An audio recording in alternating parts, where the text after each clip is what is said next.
This game is once in a century. Be there at Casey Center on February 12th. Go to HarlemGlobetrotters.com for your tickets to the 100-year tour. Chad Leistikow, Scott Dochterman, the two biggest Hawkeye and Big Ten beat writers, together on one show. Game Day Men's Health proudly presents Legends and Listeners. Best enjoyed with an easy Eddie from Big Grove Brewery. This is Legends and Listeners, exclusively on Iowa Everywhere.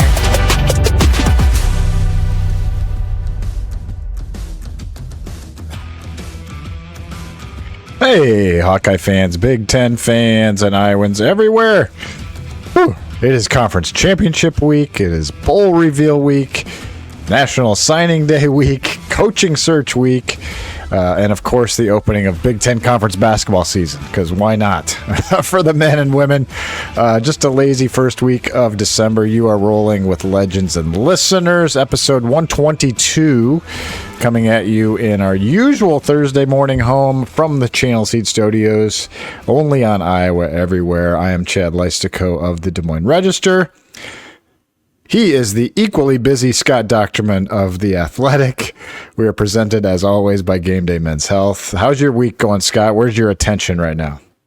Everywhere, as always. I swear, if I didn't have ADHD growing up, I've got it now as a 52-year-old. I don't know about you, but sometimes I'll pop on, I have like I have something popped on my screen, and then I'm looking down, and then I start something else, and then I'm like, oh yeah, what was I looking at again? And then I'm back and forth, and that's the way I am right now. I was in Minnesota over the weekend at the Axe game, and on Thursday I'll be heading over to Indianapolis for the Big Ten Championship, and then Sunday I'll be heading back and probably stopping in at a Buffalo Wild Wings in Peoria or someplace. Hopefully one of these years, Big Grove come through, come to Bloomington in Illinois or something, and I can stop there to write about the playoffs. So it's crazy, Chad. And watch Bears Packers, of course.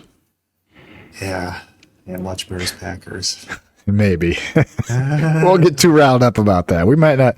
It might be too explosive to talk about Bears Packers this week, Scott. So, but anyway, like I said, presented by Game Days Men's Health, and we have so many topics we're going to try to hit in today's show. Like, my list is about as long as it's ever been, I would say. And this was before I made my list before I traveled over to Iowa City for National Signing Day press conference with Kirk Ferentz and Tyler Barnes. And I think I asked Kirk this question last year, but I decided I was going to do it again because it's pertinent this time of year. Yes. He is at the signing day press conference. He has 18 incoming recruits coming into the program for 2026. So what is his message to recruits? I asked him, Aiden, and I think we have that clip coming up now, and then we'll talk about it. Yeah, 26? That's next year, right? Yeah. God, I hope so. I mean, unless you know something I don't know.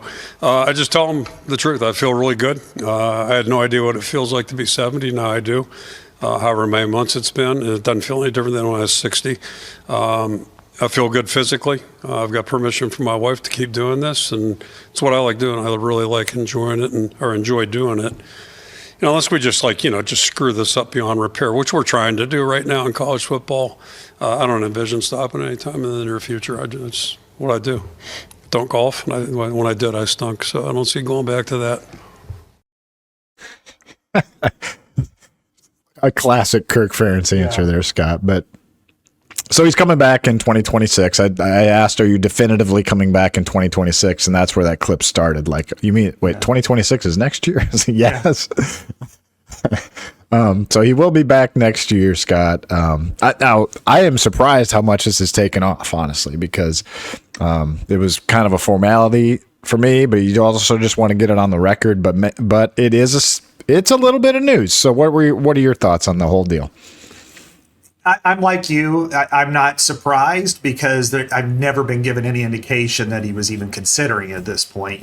Like 4 years ago, there was all this smoke, that when they went to the Big Ten championship and lost to Michigan the first time, that this was going to be it, that he had, and I had all these people telling me this, and I'm like, I don't think it is. And yet here we are today, 70 years old. And really what I think it makes it pertinent, Chad, is just the craziness with the coaching carousel. And all of these coaches getting fired, getting rehired, moving around, shuffling the chairs on the Titanic that is college football these days. And yet 27 years going to next year, it's 28 years of Kirk Ferentz. But there's nothing inorganic about it. It's perfect for Iowa. They had a really good year this year, and he's a really good coach, very respected. And when you look at their neighbors and what they've done against them in the recruiting, how they've performed on the field, the way they've developed these players, what they've got coming back, there's no reason to rock the boat on this one. And Kirk's definitely, and he said he's healthy, Chad, that he feels good, and he is. I mean, he's fit. He's 70 years old, but he's healthier than a lot of people, maybe even half his age. So there's no reason to shut it down at this point for him. Yeah, I'm not ready to do the Game Day Men's Health thing yet, Aiden, but maybe he is going to Game Day Men's Health. Just FYI, a little plug there for our friends.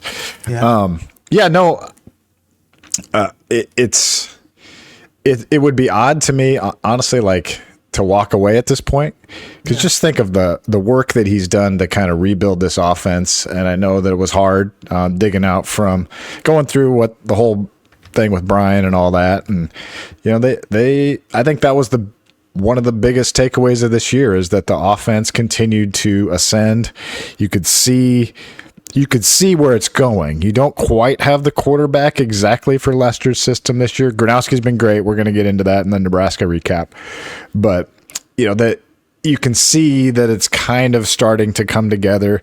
They're still scoring more points than they did last year, and that's without Caleb Johnson. That's without, much in the passing game. The Lester offense is working. George Barnett has his offensive line room really at a high level right now. The defense is still top 10 nationally, and we're going to talk about the recruiting class very shortly. But he's bringing in a whale of a class, Scott. I mean, a really good class.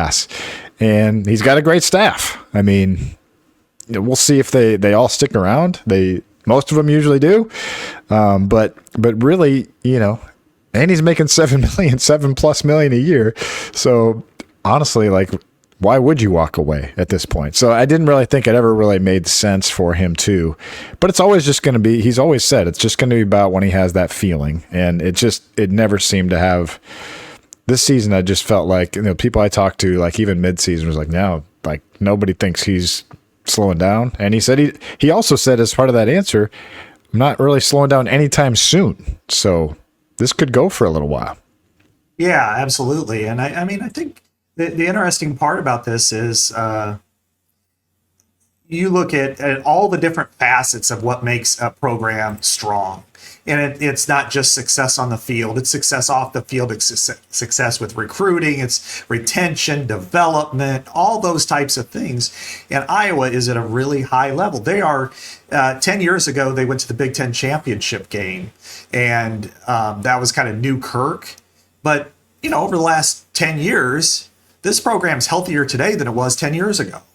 It's in a really good spot, and it's had success. Sometimes it's been a little bit higher than this. Sometimes, this is a year where they were really good. They just had tough competition, but they still competed in all of those games. And so I really like what he's been able to do. His message still resonates with his players. That's also something you always want to watch is, okay, are the players receiving him or not? The character of the players, how are they playing? Are they performing to not only a high level, but a high standard? And they maintain it. And it's obvious here. And the other factor is, Chad, they didn't have any real superstars. They have other, Caden Weegan probably accounts for that, but as a special teamer, your impact is kind of limited. Like Noah Fant. Yeah, he's a specialist. Yeah. hopefully, if Tim Lester was the OC, I don't think he'd just be a specialist, would he? So anyway, and the other thing with Kirk that I think that I have to admire, is I've always said that adversity, he's the best I've ever seen deal with it, but he's never been afraid to fix things. And that the situation with Brian was one that he didn't handle himself, but he could have just said, deuces, dudes, I'm out of here. Not what I want to say, but but he could have said, deuces, I'm out of here. But instead, all right, we're hiring a new OC, and the new OC's got full command, and I'm going to support him. And if that means that he wants to go out and run out a shotgun and run zone read, I'm there with him. And all of that, is, again, making this a healthy program. And the stability is great, but also the ability to change, which has happened on offense, is also an asset, because this program is, when you look around the Big Ten even, there are only 3 or 4 programs that you can put at a higher level than Iowa right now.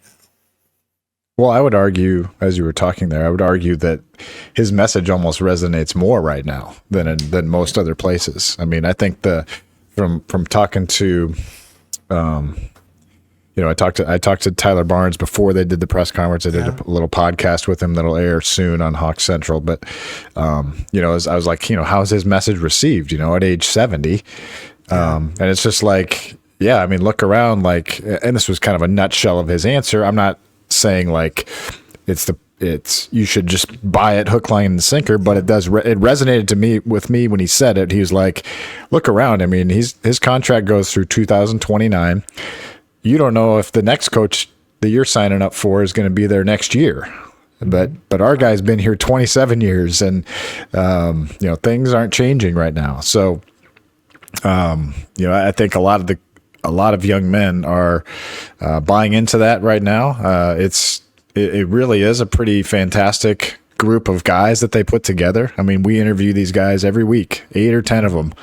And I mean, they're honestly like just really quality individuals. I mean, every up and down the line, every single one of them. And that means something to this program, and it means something to Kirk Ferentz to have that type of buy-in, and those guys believe, and then it builds on one another. Yeah. It builds on one another. One of the best things he said was, and I think it was after the Nebraska game. So let's segue into that. Is he's like, these guys had some okay days of practice this year, but they never had a single bad day. And that just meant, like, from a spirit, a learning curve, you're willing to learn, you're willing to be taught, all that stuff. And he says, and I thought the most interesting thing from a veteran coach like that he said was, and that has like a compounding effect. That helps when that happens in a team, the young guys see that too, and then they build on it. Then that's how they act when they're seniors. You just think about, guys like Jack Campbell from a few years ago that kind of set the tone in some of those ways. And then you saw it, come about with Jay Higgins and so forth. I mean, it kind of feeds on one another. Offensive line, Mason Richmond and Connor Colby finally got some footing. And then this year, look at that. Bo Stevens, Logan Jones, Jennings Dunker. And now look, a couple other offensive linemen are really developing. Trevor Locke and Cade Pieper. And it's a cycle once you get it going. And I think that's kind of what he sees with this team. And and I do feel like the Nebraska game sort of that makes you feel better about Ferentz returning as well in 2026. I agree, because the one thing that Iowa does so well, and this is what they identify in recruiting, and when we look at, and we'll talk about this class too in particular, but this was what the second highest graded class in the last 20 years. And a lot of that has to do with they cast a very shallow net as opposed to a wide net that some of the other programs, they'll offer 300, 400 guys and then just start, like they hand them out like they're at a parade or something, like you get a scholarship offer and you get an offer and you get an offer. Iowa takes it seriously. Iowa comes to it and, if we're going to offer you a scholarship, it's basically acceptable. And, now they also, if it has a stipulation, it in advance. It's like, we want to offer you a scholarship, but you're number 2 on our list. If number 1 says no, we want you. And they're very upfront. They're very honest. It resonates with most athletes who understand now it is a business. And maybe Kirk's more comfortable in this environment than he was in the previous one because of his NFL experience. And he's always kind of gravitated towards the NFL game. So it really works for him that they pay the guys. Now it's more of a professional attitude, but they're bringing in the mindset. The recruiting enables them to get culture people who fit the culture. So then they learn, they absorb all the nuance from the older players, and then they grow with it, and then they push through, and everybody follows them in their 4th and 5th years. And I think, if anything, you saw on Friday, partially was a culture win. Iowa's culture is fantastic. Their opponent's culture is not. And when you look at all the factors of that game, Iowa checkmark, demerit. Checkmark. That's a great photo demerit. right there. Yep. Yeah. And it's just, Iowa is better in every single facet, except maybe they don't have the best fans in the world, right? I'm being facetious on that, but they do. I'm just kidding, that. But every facet of that program, Iowa is better, and it was on display.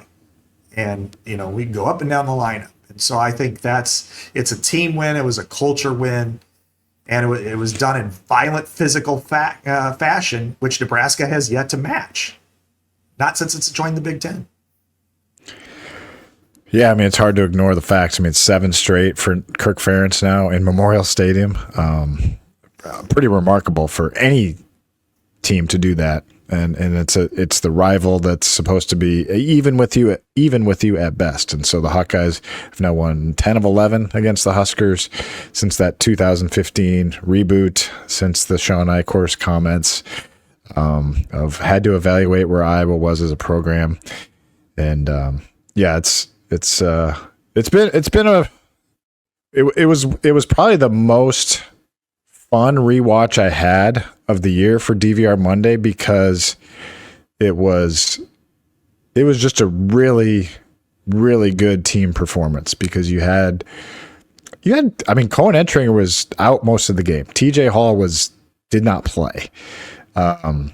Mark, so you look at, you had Jalen Watson in there. Rashad Godfrey Jr. had played 45 snaps. He had played 44 in his entire career heading into the game, and he played great. He was the highest rated defensive player on PFF. He led the team in tackles. He had a nice forced fumble in there and some pass breakups. Yeah.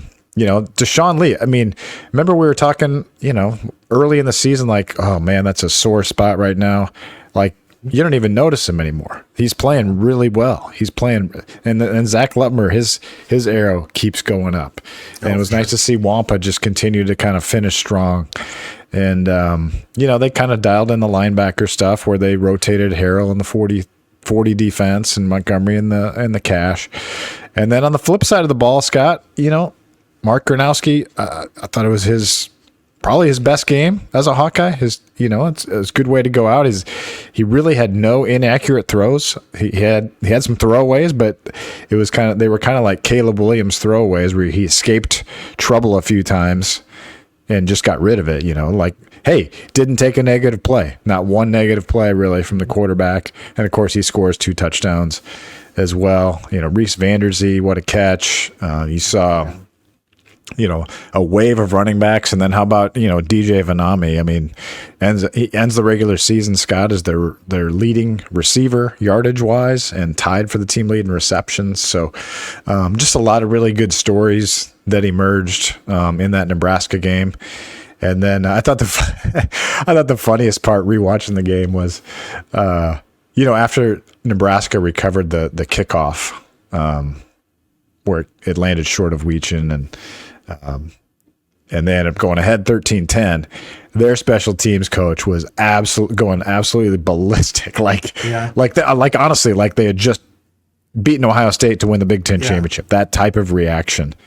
And then and then Iowa on a special teams play early in the third quarter just says, we'll one-up you here quick. Yeah. And just smack your returner and cause a safety and completely end the game. Yeah, yeah. There's a lot to like there from the Iowa perspective. And, one of the things I wanted to get back out in this is, I think there's some misconception from our friends west of the Missouri River that Sean Eichhorst's comments changed the rivalry and changed Iowa's philosophy on everything. Iowa's the same program it ever was. It just had never dealt with that kind of level of disrespect before. That's something you would not have ever heard from Ohio State, from Michigan, from Penn State about Iowa. We had to evaluate where Iowa was. And so when you get disrespected, if you can't earn it, you take it, and you take it violently. And Iowa has done that each of these years since they won. I mean, the only loss was when they had their quarterback knocked out and they had their best player knocked out, Cooper DeJean. That's the only time Nebraska won by a touchdown. And so Iowa has taken its respect. And it's going to continue to take its respect because of the way it's played in physical fashion against Nebraska. And Nebraska can't handle it. It's obvious. Whether they can't match it, which they never really have. It used to be Wisconsin and Iowa, that they had to match along the line of scrimmage. Wisconsin has done just unthinkable damage to its reputation over the last couple of years. But you look at the way Iowa dominated on both sides. There was 2 really bad plays for Iowa in the whole entire game. Mm-hmm. First of all, Emmett Johnson's a fantastic running back. And, that really he's is. A guy that I know I mentioned it beforehand, and I think it's okay, here's a guy that if we had top 5 for the Heisman, he'd be my top 5. Mm-hmm. He had one big long run that led to a touchdown. And then the other was the special teams gaffe, which was what are you guys doing? You take those plays away, those stupid. It's every game they've had 2 plays that you just go. Oh, that's true. And some of them's cost them, and some of them haven't. But you take those away, and this was about as clean of a win as It's right up there with Wisconsin and Minnesota, and how they dominated, and then ultimately, you've got 3 rivals in the Big Ten that you play for trophies. You've beat them 118-19 this year. You beat them by a combined 99 more points this year. And then you look signing day stuff. Nebraska has signed 1 in-state recruit. Wisconsin signed 1 in-state recruit. Iowa had the number 2 player in Nebraska and the number 1 player in Wisconsin. Yeah, that's pretty damn impressive. They battle in Minnesota all the time. Minnesota actually had a way better class than either one of those 2 teams. So this program's on a good trajectory, and Nebraska fires its defensive coordinator after losing 37-10 to Penn State and 40-16 to Iowa. And and again, Mike Eckler going crazy, ballistic, like they did something. It was just a fluke. Right. I know that was the funny part about it. It was a huge play. It seemed at the moment, but it was just kind of a lucky bounce. I think what happened was we thought it was going to bounce to him. Yeah. And rather than a miscommunication, and I think it just bounced the other way. Yeah. It's just, that's how confident he is. He's like, rather than fair catch it, I'm going to take it off the bounce and run it back. Yeah. But that's part of what makes him great is he takes risks, and that was a risk that did not pay off. Yeah. But pretty funny. Well, thanks to many of you crazy people out there who ran the Des Moines Turkey Trot with me on Thanksgiving. That was unbelievably cold. But for those 5 miles in downtown Des Moines, I was thankful to be going as fast as possible. Thanks to our amazing friends at GameDay Men's Health who can help your performance on and off the field.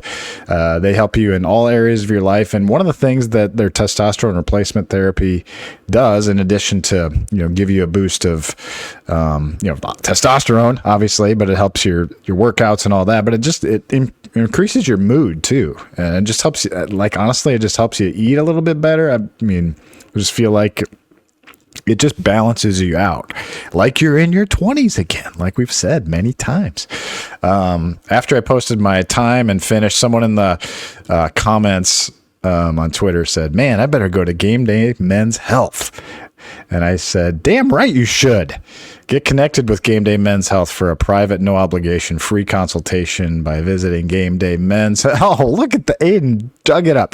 GameDayMen'sHealth.com, or just stop by one of their locations in Ankeny, West Des Moines, or North Liberty.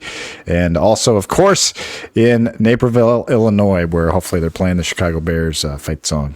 There's my son in that photo. He beat me by like 3 minutes. So he finished like 7th overall in the men's race or whatever. So he was flying, but I couldn't quite keep up with him. But that's fun. Wow. It was a lot of fun.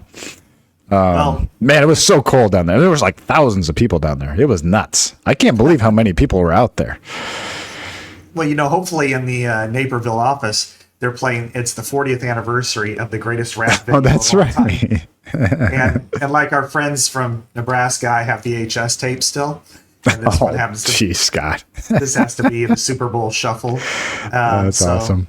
Yeah, I'm going to have to. HBO Max has a documentary on the Super Bowl shuffle. 40th anniversary. So, man, that's I feel crazy. Old. Yeah. Yeah. I mean, could you imagine telling someone that the Bears are a better program, just because we won a Super Bowl in 1985? I mean, you know what I mean? It's just crazy. It's crazy to think about. It's like we're better than Chiefs. Yeah, we're better than the Bills. The Bills haven't won. They don't have the championships. We're better than the Vikings because the Vikings haven't won a Super Bowl yet. That's like it's anyway. like the Al Bundy. It is. That's football. Al Bundy. It's like I scored 4 touchdowns in a game 25 years ago. That's right. It's like move on. All right. So go ahead. I wrote a column right after the game. I said this season was a success, and I outlined why I thought that. One of many reasons, and one of the clips that I pulled out that really got a lot of attention was that I thought that they would have gone 11-1 against last year's. If Iowa had last year's schedule, I thought Iowa would go 11-1. Just lose to Ohio State. They would have won the other 3 games. With the pass defense they have now, I said you give Iowa this year's Nebraska schedule. I said Iowa goes 11-1, and I said if you give Iowa the 2015 Iowa schedule, I think that this team might have gone 12-0 back in 2015. Again, that year's schedule, not this year's teams, but that year. So I thought it was, in that sense, I thought this was one of Ferentz's better teams he's had in a while. The record is the record. Ferentz says that all the time. Bill Parcells quote, record is what you say it is, whatever it is. But their point differential, Scott, this year is largest since 2018, and if they have a good bowl game, they can top that. Yeah. It's been and you can just see it with the eye test too. I mean, to me, it's you've got offensive line, you got the quarterback that can move you, elite specialist, still a top 10 defense. That's why I said that. There's people that don't agree, obviously. That's part of being a columnist. That's just my thoughts on someone who's covered the team now for quite some time. What are your thoughts on kind of taking this season in as a whole, heading into the bowl game? I think there's a lot of positives to take away from this season. And, we're both on record as saying 10-2. And when we look back, they're pretty damn close to being 10-2. Yeah, I feel really validated with that pick, honestly. Last year they were 8-4. They had the same record. They weren't close to being 10-2 because they had really cavernous holes in certain areas, like quarterback and leadership at quarterback and that sort of thing. And I think when you look at this team and what it's accomplished, where would it have been to compare? I would say certainly, 2021. I think had potential to be better than what it was. The offensive line was nowhere near as good as this one. I mean, I think that was probably why it struggled. Skill position players, it was clearly better. I think Tyler Goodson was a better running back than what they have. Certainly Sam Laporta. The receivers are in the NFL. Tyrone Tracy's a starting NFL running back. quarterback. He was a receiver. Charlie Jones, didn't get to play that much for whatever reason that was. And then there were a couple other years in that category. This is kind of like the 18 year to me. And they had probably more talent in that year, I would say, when you have both tight ends who were in the NFL first round picks. Yeah. Tristan Wirfs, Linderbaum didn't play yet, but Alaric Jackson. Then on the other side of the ball with, AJ Epineza and Anthony Nelson. And I'm sure I forget a few guys. But, so the Neiman. Riley Moss and Julius Brents were true freshmen. Back then. Right. Starters. Yeah. It's just, but I think this is in that category. This is in that good / there's like a great level, which is the record. And then there's the really good team that didn't quite get the record. And we can go all the way back to the Hayden era for that. Like 83 was a really good year. They were 9-2, but they didn't win the Big Ten. So therefore it's like seen as 83 isn't as good as 81, but 83 was a much better team. 91, they were 10-1-1. But didn't go to the Rose Bowl, and the Big Ten shafted them with the Holiday Bowl. Otherwise they would have gone to like the Fiesta or the Cotton if they would have been in the market. They were ranked 7th in the country at the end of the year, 10-1, and then they went to the Holiday Bowl, tied BYU. And I think 08 was in that category, 18's in that category. I think 20 was as well, because when you had multiple receivers who were still in the NFL.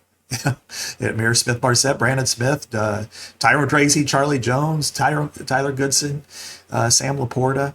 I mean, those are skilled position guys. That's pretty good. Alaric Jackson, starting left tackle. Tyler Linderbaum, starting center. Mm-hmm. Jack Campbell on the defensive side. Davion Nixon was Defensive Player of the Year in the Big Ten. Yeah, right. Riley Moss.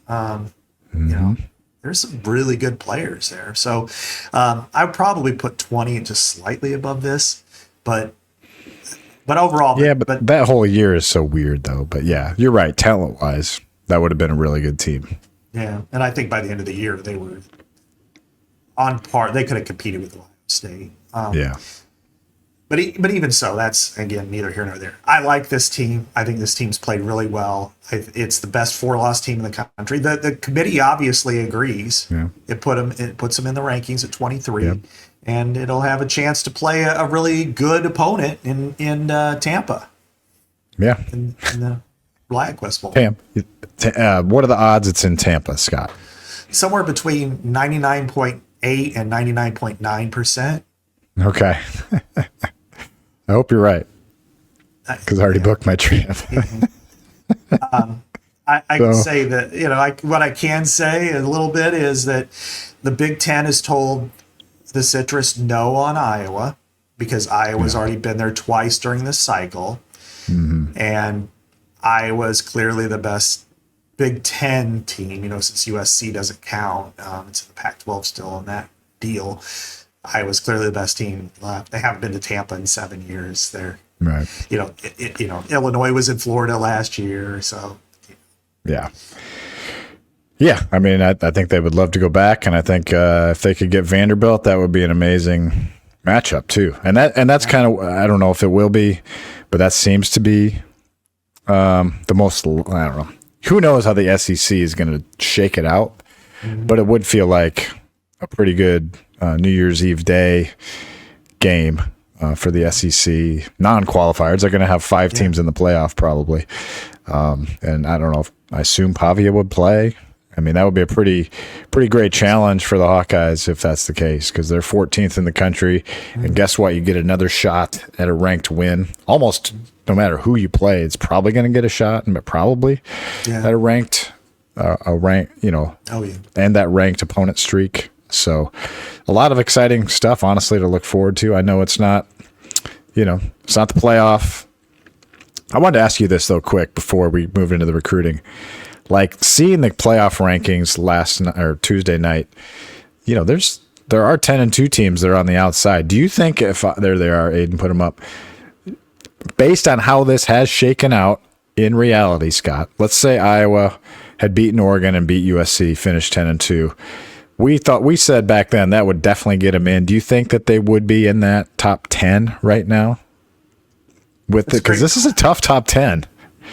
If they would have won down the stretch, if they would have beaten Oregon and USC, yes, they would have been higher than Notre Dame, maybe even higher than Alabama. Okay. Because those two wins would be signature wins. The way that the committee valued them going into those games, they were 20th, I think, going into the Oregon game, and so that would have been they would have vaulted up quite a bit. So, yeah, I mean, that would have put them in that position. But yeah, this is why the playoff is challenging if you think about it, because you've got Vanderbilt's 10-2, Utah's Miami's 10-2. Yeah, and they're sitting out. Texas thinks it's a playoff team. And then they're upset because they went to Ohio State and lost. But really, I have a lot of other questions for Texas, like why did you lose to a 4-8 Florida? Why did your other three non-conference teams, because the SEC only played 8 this year, was San Jose State, Sam Houston State, and UTEP combined for 7 wins this year. Those 3 teams. So 2 of them had 2 wins and 1 had 3. Plus, it took them overtime to beat Mississippi State, and also barely beat Kentucky. And those 3 teams aren't even in the bowl. So, but anyway, I digress. But I think what it does, though, to me, it brings to the surface is Tony Petitti's plan, and it's something that needs to be more vetted by the other leagues as much as it is the Big Ten.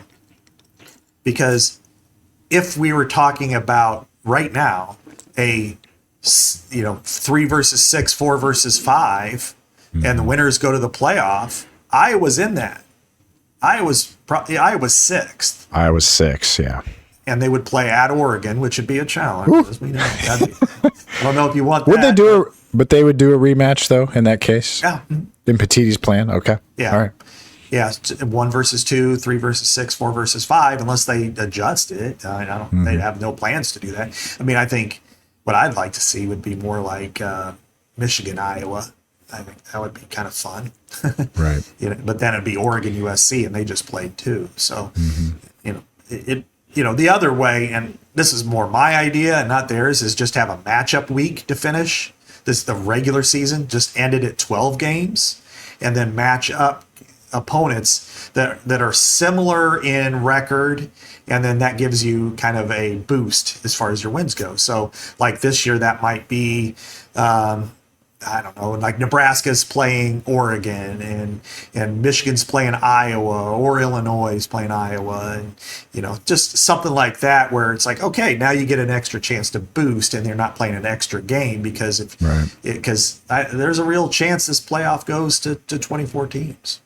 It's not just a wind. I mean, it's true. So wow. While I crack open an Athletic Brewing, Scott, we should probably talk a little recruiting since we've been teasing it for a while. I'll pour it while you give me your thoughts. You wanted to put this on the rundown, and I totally agree. This class has 8 4-stars out of 18 guys.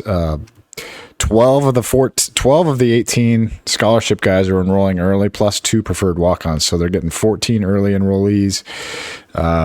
What's the headline? What's the headline item to you from this class? I think you have to start at quarterback. I mean, this was a real steal.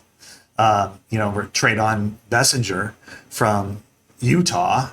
He was committed to Boise State, and they tried their best to keep him. They ended up with Cash Herrera, which is kind of funny, who was committed to Iowa for a long time, then flipped to Indiana and ended up at Boise. But you're talking about a quarterback, and this may have changed in the last day because these rankings changed by the minute.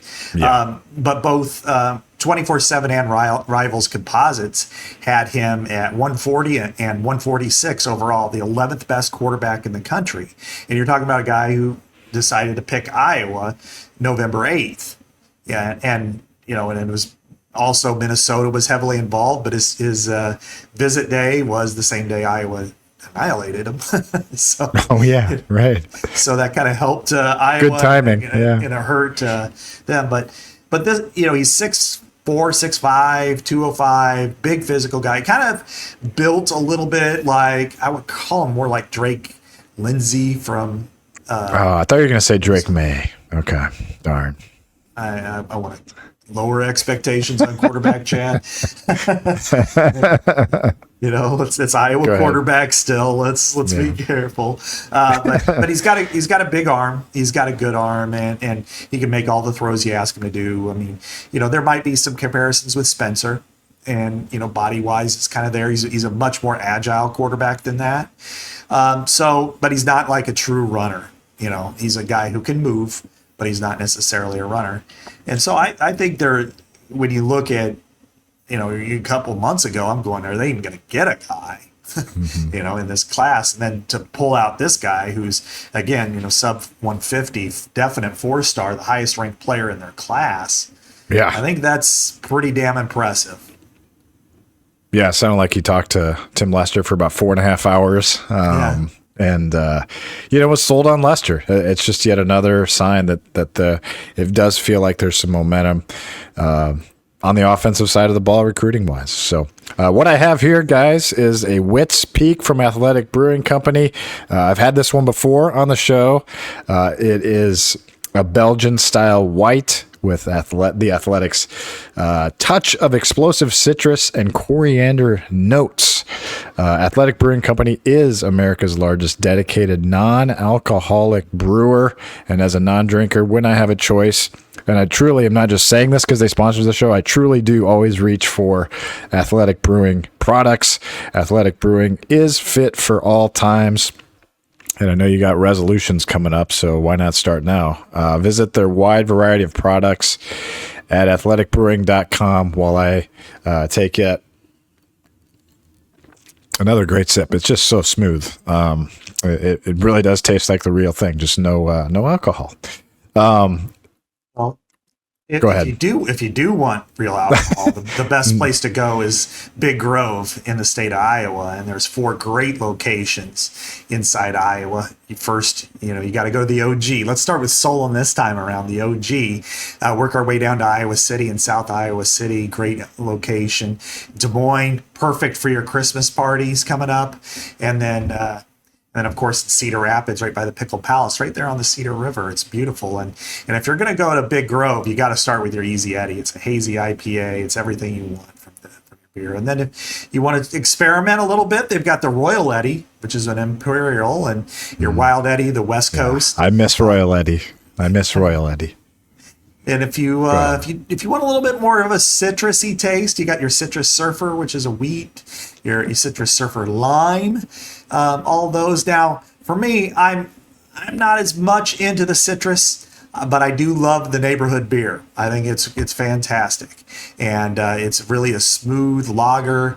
Everything you're looking for there, and they've got, And then a couple weeks ago, I was fortunate enough to really down a few boomtowns in Burlington, in Boomtown and B-Town, and I can only say that it's a terrific beer. So. Make sure when you're out and about and you need to slow it down, you want to watch the Bears play the Packers or Iowa in the bowl game or the playoffs coming up. Swing through Big Grove in one of those 4 great locations, and eventually you're going to be in Omaha too. So that's right. Worth your tastes. So one of the other, I was really bummed actually. I knew it was happening. It's like it's an obvious question, but so I did my interview with Tyler Barnes before the Kirk Ferentz presser, and he had told me in that podcast, which has not come out yet, that they weren't going to take a quarterback, that they were happy with what they had in the room, which also is news, Scott. Yeah. If somebody leaves, they'll change. They'll change. Yeah, but Jeremy Hecklinski, Hank Brown, Jimmy Sullivan, and now Traydon Bessinger. We'll see what happens with Ryan Fitzgerald. We'll talk about his dad here soon, but I'm going to guess he's going to go follow his dad, and there's no hard feelings there if he does. You don't think he will? No, I talked to Tyler after you did. Okay. Tom and I did, and It's not a gimme at this point. I think eventually they think that'll happen, but he is right now. They think he might stay, and that's great. I hope he does. And he loves his time at Iowa. Now, he could decide he wants to go with his dad. That's perfectly understandable. And then the other thing that I thought was interesting was Tim preferred 6 quarterbacks in the room at all times. With the 105, they're going to go 5. And their preference is 4 scholarship, 1 walk-on quarterback. So with Jackson Stratton entering the portal, and if Ryan Fitzgerald stays, then he'll stick around. If not, then they'll look at, and he said they have some prospects out there. Okay, good tip. Look at us working together here. Yeah. Nicely done. Good synergy. Yeah. No, but so what do you think of that arrangement? It tells me that they feel good about Hecklinski and Brown, and that makes me excited as a reporter because I want to see the Tim Lester. I want to see somebody who's been in the Lester system multiple years and see how this thing works because it's gotten. Gronowski did a great job this year, but 3 straight springs they didn't have their starting quarterback because he was injured and coming off a surgery. Right. So now you get a full spring of somebody, and presumably that'll be. It could be Hank Brown's second spring and he could be the starter, or Hecklinski's first spring and he could be the starter. But anyway, somebody who's been in the system for more than a year when they take the reins next September 5th against Northern Illinois. I think that's good. I think it shows that they believe in what they have. If they didn't, they would go to the portal. They don't have a problem with going to the portal to get a player that they need, and they've got some needs coming up for sure. But I think you want this competition. You went to the portal and you got Hank Brown from Auburn last year. You got Jeff. I went to school with Jeff. Jeremy Hecklinski, from Wake Forest. Jimmy Sullivan came in the draft. Messenger's coming in, from the draft in June. Ryan Fitzgerald stays. He's not just your typical walk-on guy. I mean, see what he's got, and then you let him compete. For Messenger won't be here until June, but the rest of them will be, and so then that way you can put them in competitive situations all spring against one another. You let them compete, and I think Hank Brown had a really bad moment, but that shouldn't define his career. It was a tough situation against an outstanding team that's number 2 in the country. And Jeremy Hecklinski is, he's got some swag to him. I mean, he's Drew Tate is what comes to mind with me. So with him. So yeah, I do like this room. I want to see it develop. And if it doesn't work out next year, then you go to the portal again, or you look and promote from up, because you just can't do this cycle of Caden McNamara and then Sullivan, and then now you got, and I'm Brendan Sullivan, and then, and that's expensive. Let's just put it. Sure. Yeah.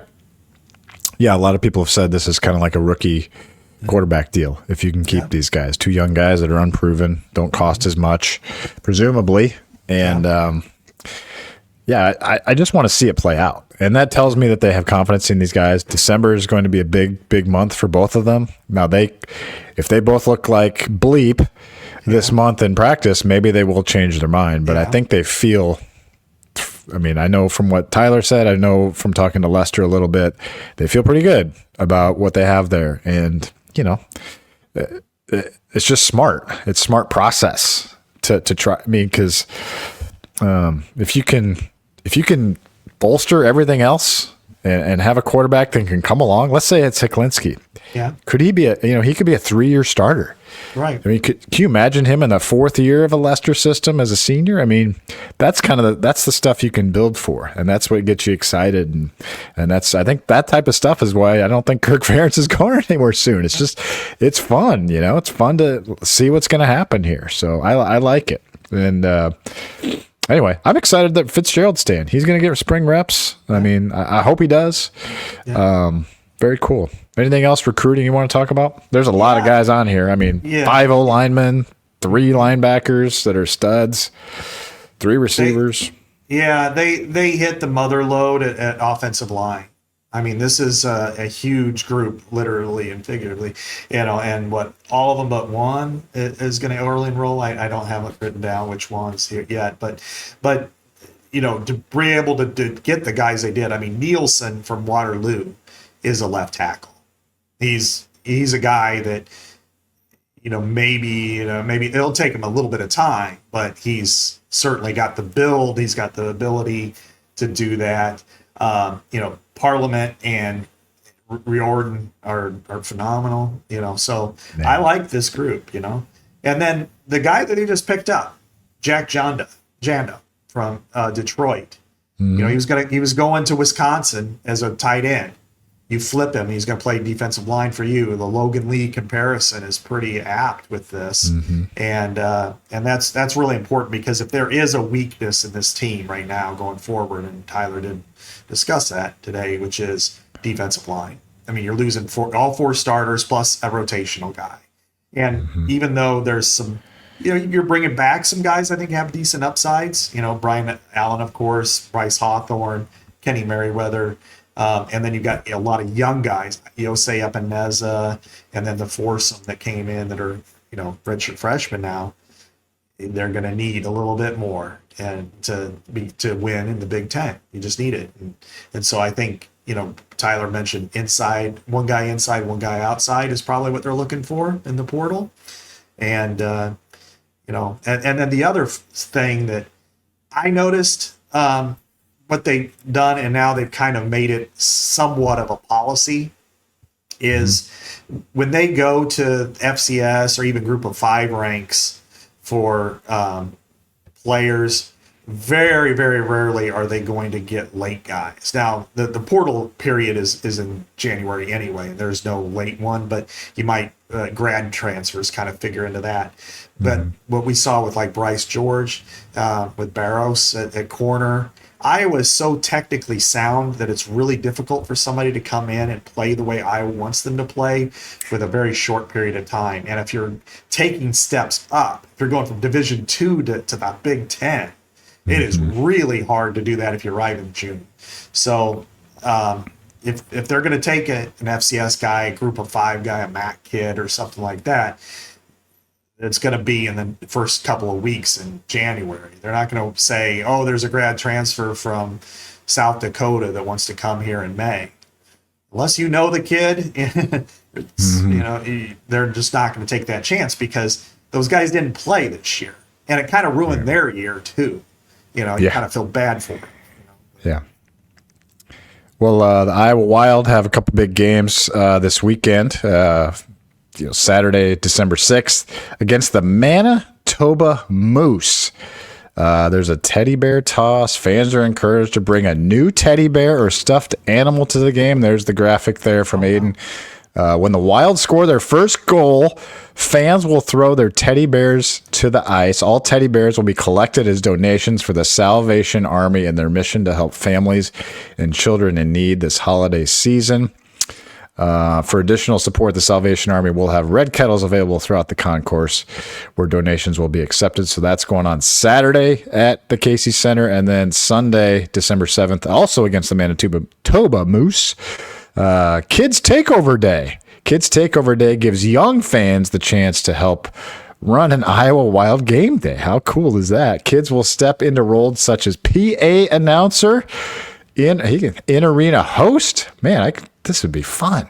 Crash Junior, social media, broadcasting, and videography. The first 1,500 kids 12 and under will take home a specialty youth hockey jersey. Wow, that's pretty cool. We appreciate the Iowa Wild supporting legends and listeners, and you can support them by heading to the games this weekend. And hopefully you won't miss the Big Ten championship game.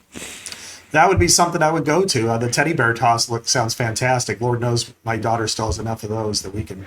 That's the kind of thing that there we you go. Probably agree donate. To donate. Because other places won't do that. But Chad, we were just talking about defensive linemen and linebackers, and Ackerman Plumbing reminds you that defense isn't just for football. Their Total Care Club is the ultimate home defense, stopping leaks, clogs, and surprise repairs before they even make a drive. Sign up once a year and you'll be flushed with cash, not penalties. So time to discover how the plumbing industry can be when you choose a customer-first, independently owned and operated business like Ackerman Plumbing, which deals only in residential plumbing in the Iowa City area, and they support us on Iowa Everywhere's Legends and Listeners and Instant Iowa. So they're a growing team, and if you know somebody who wants to join, give them a reach out.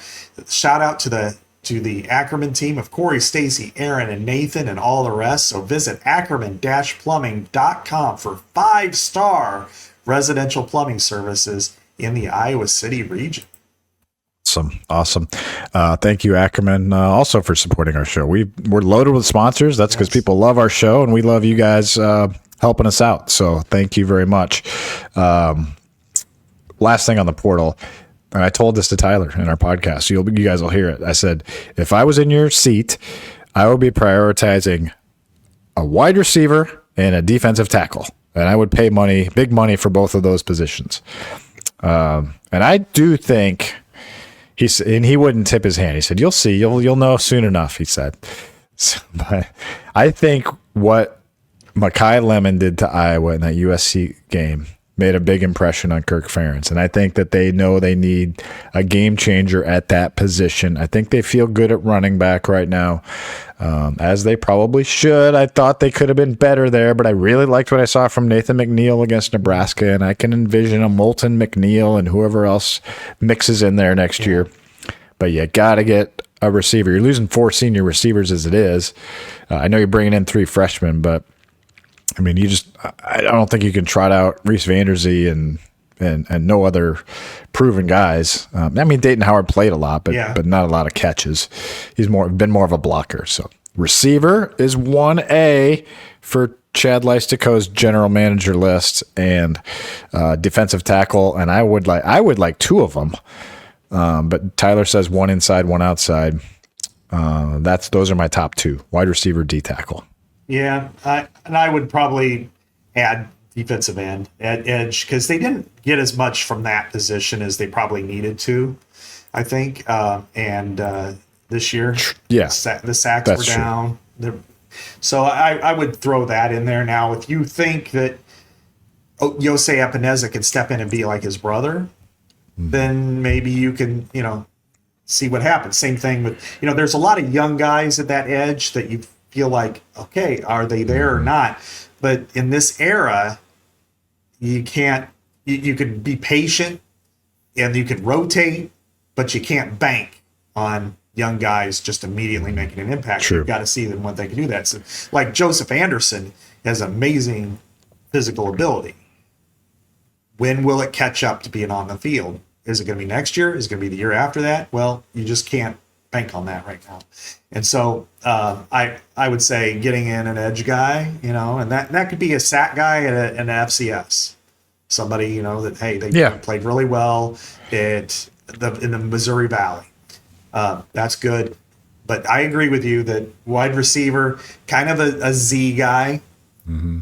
Yeah. Because I like Reese and I like Dayton as your X's. I think both of them are pretty good.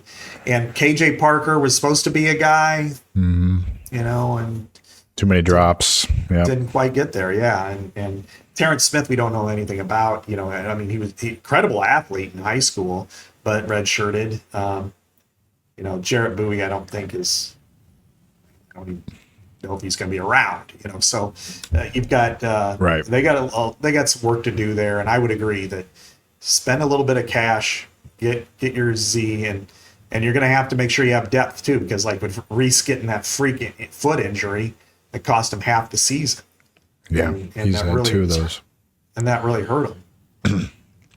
Yeah, the kid, and one position that can play right away is wide receiver, and they got 3 of them coming in. And Brody Schaefer, I don't want to get you guys too excited, but Tyler Barnes on our interview did bring up the name Cooper DeGene when he was talking about Brody Schaefer. So out of Wisconsin, 6'1", 190. Anyway, I don't think he's coming early though. So anyway, what do you want to talk about? Fitzgerald or Indiana, Ohio State? Let's talk a little bit about the coaching carousel, Chad. Yeah, let's do it. Go for it. You're Mr. Athletic. You can fill us in here. This has been there's no other season where that's been like this. This is off the charts as far as just movement and coaches getting sacked and moving on. And I mean, like Mark Stoops, he, a year or two ago he had been on the short list as number one guy at Iowa, and he gets fired. Chris Kleiman, possible replacement for Kirk, he retires today. And then, then some of the others. Michigan State decided after 2 years was enough with Jonathan Smith. Understandable, I think. But then they land Pat Fitzgerald. And I didn't see all of his press conference. I did watch some of it. And, somebody asked about motivation. He was just like, he started choking up. And it's understandable because he had to go through, a tough situation. And he was completely vindicated at Northwestern. So, I talked to him a few times during the season. He came to the games. It was funny to watch him in an Iowa shirt, just with the history there. But he's going to have Michigan State back on track. Will they be a championship caliber team? I don't know. But they're not going to be a wallflower. They're not going 1-8 anymore. And I wrote about this when they played Iowa that that it was their coaching that really cost them. They had enough athletes and they had enough toughness and they had enough players that I think they competed with Iowa for 4 quarters. But strategy was a problem. What idiot in this face of the earth would say, let's kick it to their best player? That's a challenge for us. You're trying to win the game. You don't kick it to him. He's the only player who can impact the game that way. And then he 3 punt returns for 158 yards or whatever it was, and a touchdown, and sets the Big Ten record, or the Iowa record, and all-time leader in Big Ten punt return average because of you. that no wonder you got your ass fired. And but then there were just a ton of other moves. I mean, Deshaun Foster leaving, Bob Chesney from James Madison's the guy, but he hasn't quite signed his deal yet, so there's a lot of speculation that maybe Penn State will come in late. But Penn State's a disaster. Absolute disaster. Yeah, they were going to get the BYU coach, but then Crumble Cookies came in, only in college football. Yeah, and then did you see James Franklin having Crumble Yeah, Cookies? he claimed that was a coincidence, that he's always loved. That's what he said. He said, I've always loved Crumble Cookies, so maybe he's just trolling. That's 100% a troll. There's no way that he got Crumble Cookie, How about that, though? He's getting all of his Penn State recruits, and Penn State's got nothing. Yes. Penn State signed 2 players. Jeez. And wow, did they botch this? Oh, well, yeah, absolutely. What was the biggest botch? Yeah. Everything. Yeah. If they fired him after his 3rd loss. They were 3-3 coming into the Iowa game. That means you had a head start figuring out who you want. Now, maybe they've got a rabbit in the hat. Maybe, speculation-wise, Kalen DeBoer is saying, I'm coming there, just wait till the end of my season. And if that's the case, then okay, you're not as stupid as you look right now. But if it isn't him, and it's not a coach in the playoff, then that's some serious malpractice. Because in today's era, you let a coach go that's pretty respected, James Franklin, and he went to Virginia Tech, and he robbed you of your recruits, and he's going to rob you in the portal too. It's going to be like the James Madison to Indiana pipeline from State College to Blacksburg. Wow. And they're going to go from being 3-9 to 9-3 at a minimum because of this. And who are you going to get? Who's better than James Franklin? And if you're saying some FCS coach or G5 coach, you're crazy. It's not. Yeah. I would have gone after Matt Campbell from the start. I'm serious. Yeah, right. You're going to have to. If they get Matt, that'd be outstanding. But I don't know. Matt's not really. Doesn't seem like he's going anywhere. Not that I know anything, but. Right. Yeah. So I would say that. It's kind of funny to see it all happen like this. Everybody's hiring a coach, and the one that fired their coach so long ago is the one that has no idea what's going on. You know, I mean, I think they thought they had the BYU guy. Yeah. So, yeah. Anyway. Well, you look at how aggressive everybody was, in SEC in particular. I mean, it didn't take more than a couple of hours for guys to Lane Kiffin and you know, everybody on down. And Penn State's like, we're good. Well, you know, if they botch this, which is the case, I mean, signing 2 guys, that will put you in the cemetery for a couple of years. Because think about in 2028, Chad, you know, when these guys are supposed to be redshirt sophomores, who are you going to get to replace them? They're going to have to go get them through the portal. That is an expensive option just to, you know, do this. And so, yeah, this could have devastating impact. I mean, this could be like Nebraska when it was short-sighted and fired Frank Solich because they had the audacity to only go 7-7 one year, and then the next year went 9-3, and that just wasn't good enough. And 2 years removed from a national title appearance. So anyway, too bad for them. Yeah, that sounds like Terry Smith may be in the mix now to be elevated. That might be where they're at. But anyway, we'll find out. You might as well do that.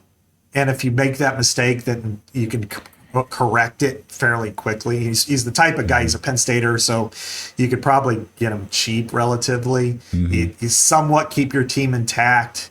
And then if it doesn't work out, it's kind of like with Deshaun Foster at UCLA. It's like, I don't want to go down that road. yeah, 15 games went, you know, that's enough. Okay, well, what? So you're covering a big game on Saturday in Lucas Oil Stadium. Obviously, I think no matter what happens between number 1 Ohio State and number 2 Indiana, they'll both get byes for the playoff. It's possible that all 3 Big Ten teams that are going to make it could get byes, right?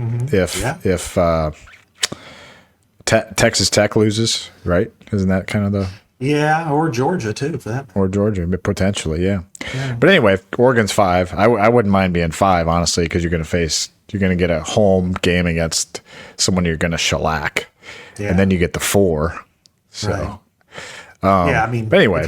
If you're James Madison or Tulane, do you really want to go to Hudson Stadium? Oh, God, they're just going to get Brendan Sullivan. He's going to go against Oregon. Well, anyway. So anyway, what's at stake in your mind for this game, and who wins? That's a great question. First, I want to say that this is only the 4th 1 versus 2 matchup in Big Ten history. And that's something that really needs to be celebrated a little bit more. And I think, unfortunately, with the coaching carousel and with the playoff, it's really got kind of pushed under. It's really been overshadowed by everything. But yeah, the other 3, Ohio State, Michigan in 06, 2 decades earlier, Iowa, Michigan in 85, and Iowa, Minnesota in 1960, which Minnesota was 2 in the coaches poll and 3 in the writers poll. All 3 were epic in different ways, and I wrote about it. And I think it comes out Friday. Just kind of how they piece it together. So, but this is unique because Indiana's never been anywhere near this before. You know, they've only won 2 titles in Big Ten history. In 67, it was a 3-way tie with Minnesota, Purdue, and Indiana.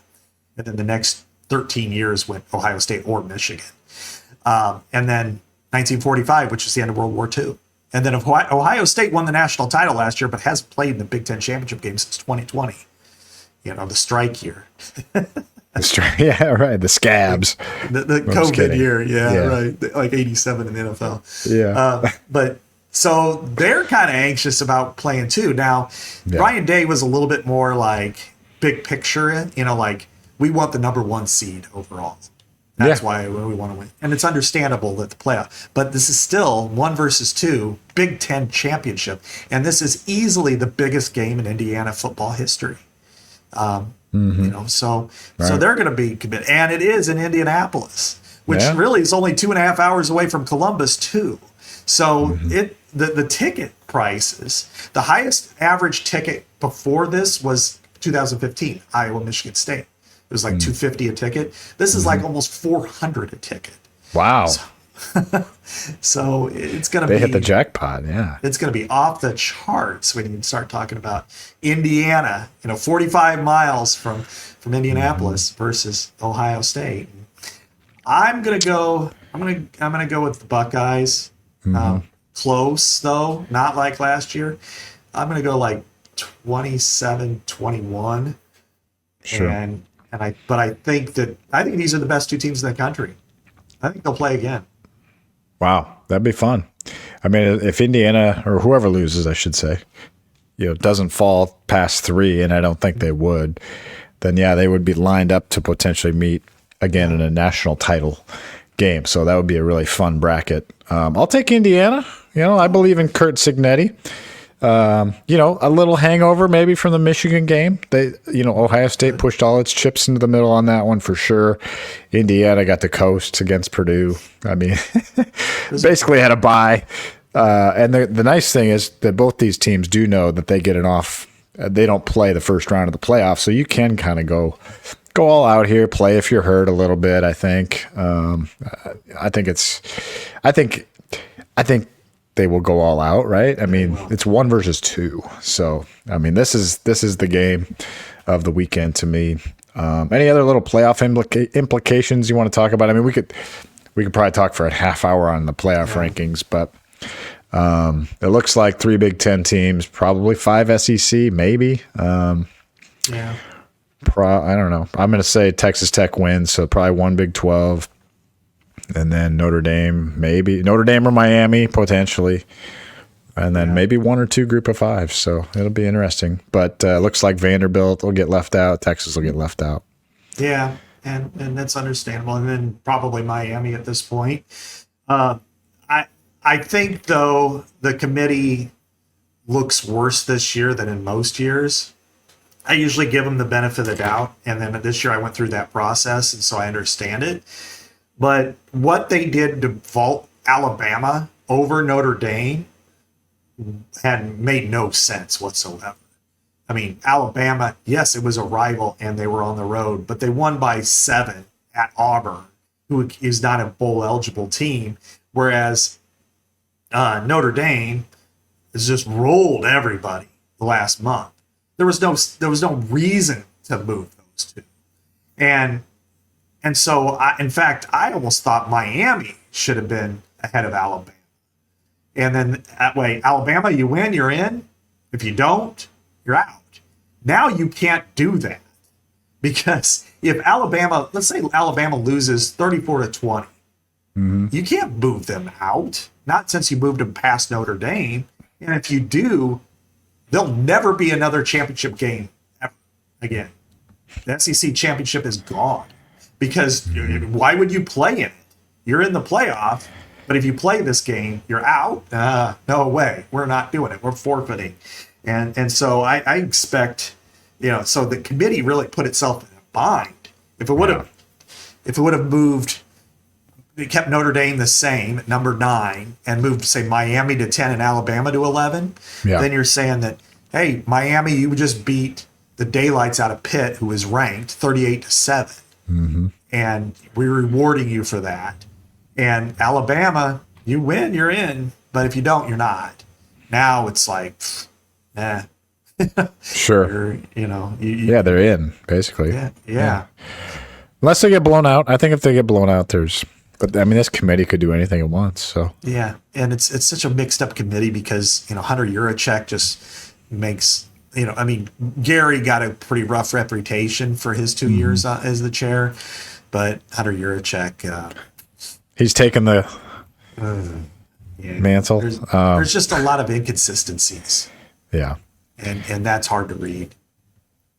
Yeah. Well, I told you guys we had a ton to do. We want to talk some Iowa men's basketball, but before we do, Central Iowa, your chance to see the Iowa men's basketball team in action comes to Des Moines on Saturday, December 20th. That is coming up.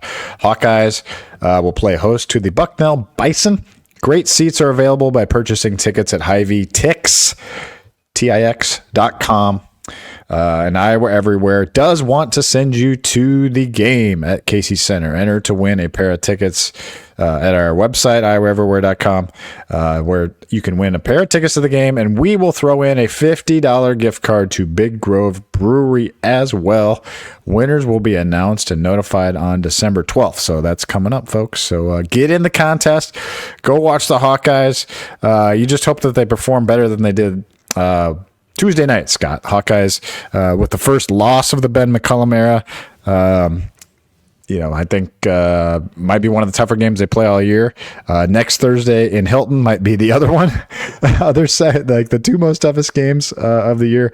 But what's your level of panic after the first loss of the McCullum era? I don't get as panicked with basketball as you do with football. I mean, football is like one loss feels like 8 or something in basketball, but I think it showed some things where this team is deficient. I have been a little bit concerned with their offense. I don't know that they're very much in sync, and I think they relied really heavily on Bennett Sturtz through the first couple of games, and the primary games, I guess, out in San Diego and Palm Springs, and I think it caught up. He wasn't sharp necessarily the other day, and you when you're at Breslin Center, and we both have been there, we know how tough it is, and it can. So we've seen good Iowa teams get smoked there, and so my concern is, I was watching a little bit. I hate to admit it, I kind of laughed a little bit. I'm like, welcome to the Big Ten, then. You're going to Michigan State. You're going to get a dose of Tom Izzo, the winningest coach in Big Ten history, against a guy who's never coached in the Big Ten. It's a long season. Sometimes and it's probably not the worst thing to know. It's like, okay, we got a lot of work to do. We're undefeated. We played well at times, but this is your reality check.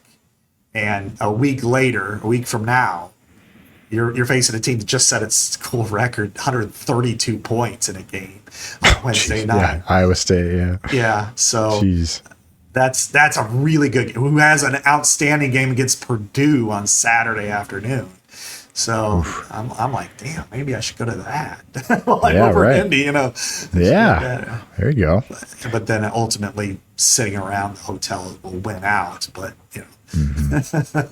but it is a thought. Yeah. What are your to me it's just it's not a good sign. I don't feel. I mean, it doesn't mean one game doesn't mean everything, but it's not a great sign in terms of their ability to compete with bigger teams. I mean, Michigan State had a ton of size. They just got crushed on the boards, absolutely crushed on the boards. I mean, it was like a women's basketball game where South Carolina is just rebounding the misses and putting them right back in. It was kind of like that. And that's impossible to win those types of games if you can't rebound. But not every team is going to be like this. What you need from the Ben McCullum year one is a team that can get into the tournament. That would be a good start to the McCullum era. We don't know where this thing's going to go exactly, but the comparison I sort of made in my head watching this was to last year's Iowa women's team, Jan Jensen's first season as coach, where the Hawkeyes started 8-0, with a transfer point guard from a smaller school, Lucy Olson. But it turned out that 8-0 was, the teams on the schedule looked better than they really were, and I think we're seeing that with Ole Miss has lost a game or two since, and Iowa probably really hasn't played anybody yet of really much substance.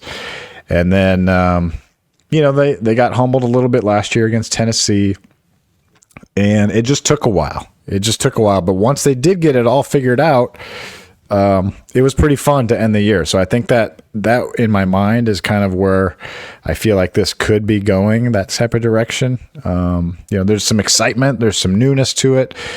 It might not be it might take a little while to figure out, but I kind of got a feeling that once McCollum figures out the Big Ten, I mean, I have seen a lot of Izzo games. I don't know if I've ever seen him work the refs as much as he did last night or Tuesday night. Like, he was just in their ear constantly. I think he wanted to send a message to McCollum over there that, hey, I'm in charge here, buddy boy. I run these refs. And they were the better team. It wasn't officiating that lost the game, but he was very active, very, very active every single time, any call. And so I think it was just an eye opener for everybody involved. McCollum is incredibly competitive, and he said after the game, he told Tyler, he said, we're going to get shockingly better because of this. And so let's see. Yeah. I love that quote. Let's turn this into a positive. Absolutely. Well, you got Maryland now coming at home. There you go. That's how you get shockingly better. And I mean, they're a new team too. Buzz Williams is a good coach. So they've got and they've got good athletes. It's Maryland. So I would expect them to have to compete. Pretty hard, but that's your type of game. But the analogy I'd like to compare and. Basketball wise, and I thought about this the other day, and I was going to use it today, and so I'm going to. And that is, you brought up Lucy Olson, and I think that's the best comparison for Mark Gronowski. Is his season arc is a lot like Lucy Olson's season arc. Came in high expectations early. There were some struggles, and then all of a sudden both kind of hit their groove, and they were really good. Now Mark Gronowski's not going to be, not all Big Ten or anything like that. That's okay. Lucy kind of was, but that's a points-driven type of performance there. But their impact on their teams, pretty similar. And I hope Iowa fans respect Mark Gronowski the way that Iowa women's basketball fans respect Lucy Olson. Both have great personalities. Both showed a lot of leadership. I think. And they both put the program in a better place in their 1 year. So I think that's something I'd like to, end with today. Perfect way to end the show. I love it. I totally agree.